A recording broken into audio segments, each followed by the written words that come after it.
Okay, so today's pepper review is going to be on the Cubanelle pepper.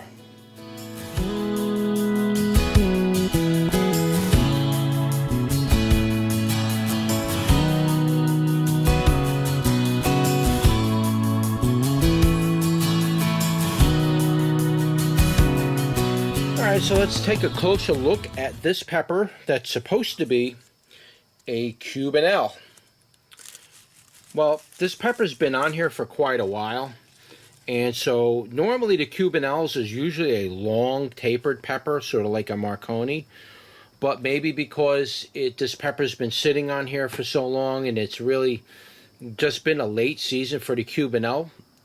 I'm not sure if it's that or if it's possibly something's going on with because these are generally hybridized plants, and even though a Cubanelle is not technically a hybrid breed, they do things to the plant to make the pepper, they cross them to make it a more vibrant pepper plant and things like that. So it's very possible that this could be going on with that, because normally I don't see this type of shape on a Cubanelle pepper. Normally they're long and skinny, sort of like something like that, longer and skinnier, but fatter.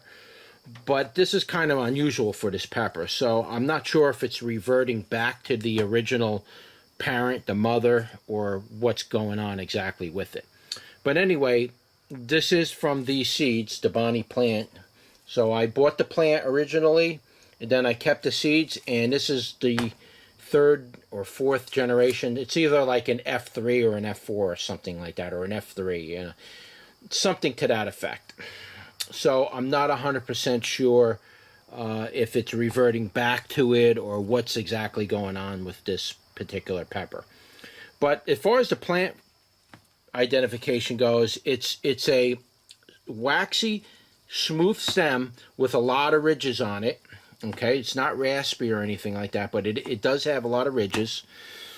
It's generally a regular leaf type of plant.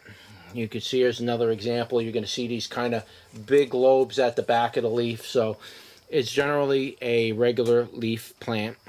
There is some purpling at the nodes over here, so that's something you'll probably see with this plant. And again, I didn't buy seed for this. I bought the plants from Bonnie's Plants, and this is what came out after about 3 years. So it could be something that they hybridize, and maybe it's going back to its original parent. Again, I don't know. But that's not normally a shape that you're going to see with a Cubanelle. But nevertheless, it's still a Cubanelle, and it's still off the Cubanelle plant, and so let's see what it tastes like. But let's pop this one off. Man, it's really pulling the whole plant down, this thing. Wow, getting this off is not going to be easy. I had to break the stem almost to get this thing out of here. So, anyway, that's what it's looking like. And it does still have somewhat of a Cubanelle shape, but man, that's a very broad top for this pepper. I'm not actually going to... Almost smells lemony. It smells something lemony. It's almost... I'm not even going to save this as a typical Cubanelle and just write on my package Cubanelle seeds. I'm going to have to write the year and say Cubanelle and then possible hybrid and kind of label it that way, because I don't know. This is kind of unusual for this Cubanelle to really get a thick top like this. This should have been a lot longer. Now, it's very possible it's just shorter because the plant really didn't develop correctly this year, so maybe that has something to do with it. It could be the heat that came in early in the season. I think in like May or June, it's something like that. May or June, we were hitting like temperatures of 100 degrees every day for the entire month, and that just really messed up a lot of things. It was too early for that heat to come in like that. It's possible that had something to do with it, but nevertheless, this pepper's been on there for quite a while. I've been waiting for a long time for this to finally turn red. And so here we are. We got a nice red, odd-shaped Cubanelle. All right, so let's give it a taste test. All right, so here we are doing another pepper review, and this is going to be somewhat of an easy one because generally these peppers are not really a hot pepper, but there is supposed to be some heat on this. At this point right now, this pepper didn't exactly form a typical Cubanelle shape, so I'm a little bit wondering if it's going back to a bell pepper. I'm not sure. This is from a Bonnie's plant, so it's hard to say. A lot of people say they grow the seeds from the Bonnie's plant and the pepper doesn't come out the same. It's always different, like every year or something, so that could be true. And this is the first year I'm seeing it do this. So this is what, my second or third year? I think this is my third year growing this from the original Bonnie plant that I had bought from Lowe's. And this is the third year, and this is what came out of it. Now, I am going to separate these seeds from all my other Cubanelle seeds and just kind of label it as with a question mark saying I'm not sure. So that's my way of knowing that there may be an issue with the genetics of this plant. So why don't we give it a bite and see what it tastes like, see if there's any heat on it first. So let's give it a bite. So far, no heat. I just ate the bottom of it. Zero heat at all. So I got to work my way up to the seed core and see if we get any kind of heat going up. So far, no heat. All right, so I ate the whole pepper, and there's absolutely no heat on this at all. That's telling me that this thing is reverting back to whatever pepper they crossed to make the Cubanelle. Now, again, I don't know if Cubanelle is a hybrid per se, but I know generally people tend to complain or say that whenever they grow seeds from these plants, eventually it turns back into whatever it was originally crossed with. So my impression is that this is still got a little Cubanelle in it, but it's actually starting to turn into I'm assuming it's a bell pepper of some sort that they're crossing it with.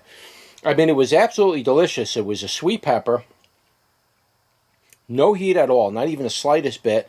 It was very ripe, so the flavor was going to be very sweet and apple-like. So it had a nice apple flavor to it. Very delicious pepper.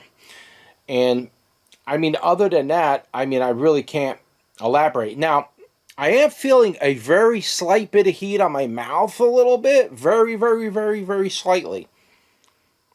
Very slightly. Not on my tongue or anything. Just a little bit on my lips here, a little. And I'm not sure what's going on with that. I handle so many hot peppers that it's possible it could be getting a little burned from my own fingers. So it's hard to say. I mean, I didn't touch the pepper at all. I ate the whole pepper off the thing. I didn't actually touch this pepper. So I'm not sure if it's coming from this, but there's no heat in the mouth. It's sweet. Tastes like an apple. You can use this pepper with any of your cooking that you would normally use a green or red bell pepper. You can use this pepper for it. It's perfectly fine. Keep in mind when these peppers ripen, go from green to red, you're going to get that sweet taste. If I was to eat this pepper when it was still green, you're going to get more of a pepper taste. You're not really going to taste any sweetness. So it's really up to the type of dish you're making and what you're cooking with it if you want that sweet taste in there. Sometimes I do both. I'll add a little bit of a green pepper and I'll add a little bit of red pepper in there, or mix both and kind of get a mix of flavors because I want a little of sweet and a little of green pepper. If I'm making a salsa and I don't like sweetness in my salsas at all, I won't generally use red peppers in my salsa. I use green peppers, and they tend not to have any sweetness in them. And I don't like sweetness in my salsa, so I wouldn't use this in my salsa. But then again, some people like the sweetness in their salsa, so you could use that if you want. But I don't know what else to say about this pepper because it's not exhibiting any heat, and even the shape was kind of looking a little bellish to me, so kind of a skewed review for a Cubanelle pepper, but I'll just put it in as bell. I'll keep it as a bell pepper in the title. I mean, I'll keep it as a Cubanelle pepper in the title because I don't really know for sure what happened with this, but it came out more like a Carmen pepper or something like that, because that's what Carmen peppers look like. They're kind of tapered like that and everything, but there's no heat on them at all. Gypsy peppers are similar, but they're very small. They're much smaller than this, and they're smaller than Carmen peppers. So it's neither of those. It's definitely a Cubanelle pepper. It's just, I think the original seeds are starting to go back. So keep that in mind if you're keeping seeds from your Bonnie plants when you grow them and you decide to keep seeds. This may end up happening to you. They might end up going back to the original parent, usually the mother. And the mother in this case could have been a bell pepper. I don't know. It could have been a Carmen pepper. So I don't know that much about the Cubanelle for me to say what the parents are usually to make the Cubanelle. But again, that's what I've heard. So I don't know. That's it. That's your pepper review for the Cubanelle pepper this year. And if you like this video, like, share, and subscribe. And I will see you on the next one. Take care.